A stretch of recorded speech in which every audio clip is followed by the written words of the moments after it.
Sud Radio, le grand matin week-end, l'info Éco Plus, Didier Testo. Bonjour Didier. Bonjour Jean-Marie. Fondateur de La Bourse et la Vie TV. Didier sur Sud Radio, la radio de l'auto également. Vous allez nous parler aujourd'hui d'une offensive chinoise dans l'automobile. Les Chinois qui viennent pourtant de voir Joe Biden mettre un frein à leur expansion. Cette semaine, oui, aux États-Unis, pour rappel, en pleine campagne électorale, Joe Biden a décidé d'augmenter les tarifs douaniers sur les véhicules électriques chinois, les produits en acier, en aluminium, les cellules solaires. Alors, on sait que les constructeurs chinois bénéficient chez eux de subventions gouvernementales, même s'ils contestent cela. Ils sont donc à la conquête du monde. Alors, aux États-Unis, ils sont pour l'instant inexistants ou presque. On pourrait dire que cette décision de Joe Biden est plus politique qu'économique. En Europe, une enquête a été ouverte l'année dernière sur ces subventions chinoises aux véhicules électriques, sans conséquence à ce jour. Alors en Chine, pour donner un peu des idées, le fabricant de véhicules électriques BYD, qui propose un modèle compact par exemple, avec 320 km à peu près d'autonomie, une seule charge, c'est moins de $10 000. Une version de sa berline haut de gamme avec 550 km d'autonomie, c'est $25 000 en Chine. Ouais. Pour comparer aux États-Unis, le modèle 3 de Tesla, le fameux, avec une autonomie à peu près similaire, coûte lui $43 000.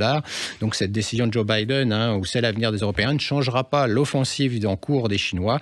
Il y a encore aujourd'hui plus de 100 marques de véhicules électriques en Chine et la production automobile chinoise dépasse la demande intérieure, d'où cette offensive à l'export. Effectivement, mais la question qu'on peut se poser, c'est est-ce que les Chinois arrivent à avancer malgré ces obstacles comme aux États-Unis ? Clairement, les exportations chinoises de voitures ont presque quintuplé au cours des 3 dernières années. C'est 5 millions de véhicules en 2023. Alors, il y a eu dans ces exportations de véhicules aussi certains à essence pour la Russie, notamment l'allié, mais des véhicules électriques envoyés en Asie du Sud-Est, en Europe et ailleurs. Et la tactique chinoise est assez simple. Si c'est compliqué de le faire par les exportations, alors on le fait sur place, dans des pays qui vous accueillent avec un tapis rouge. Alors par exemple, BYD, toujours, a ouvert de nouvelles usines au Brésil, en Hongrie, en Thaïlande par exemple. Il envisage d'en ouvrir une au Mexique, c'est le Wall Street Journal qui le signale. Et l'autre grand constructeur automobile chinois, Chery Automobile, envisage lui de construire des voitures en Espagne avec un partenaire local, les Brevet Motors. Le Premier ministre espagnol Pedro Sánchez a signé en avril un accord avec ce constructeur chinois. Donc l'Europe semble moins rétive à cette offensive. Lors de la visite du dirigeant chinois Xi Jinping, il y a quelques jours, le ministre français des Finances, Bruno Le Maire, a déclaré que l'industrie automobile chinoise, y compris BYD, était la bienvenue pour poursuivre des projets industriels en France. Cette semaine, Stellantis, notamment les marques Peugeot, Citroën, Fiat ou Jeep par exemple, a annoncé qu'il commencerait à vendre des voitures chinoises en Europe, celles de Leapmotor, soit exportées de Chine ou fabriquées dans les usines de Stellantis. Carlos Tavares, le directeur général de Stellantis, a vu cela comme un moyen de s'adapter au marché, aux différents scénarios de marché. Alors Jacques Calvet, le PDG de PSA Peugeot Citroën dans les années 90, alertait les autorités sur l'invasion japonaise.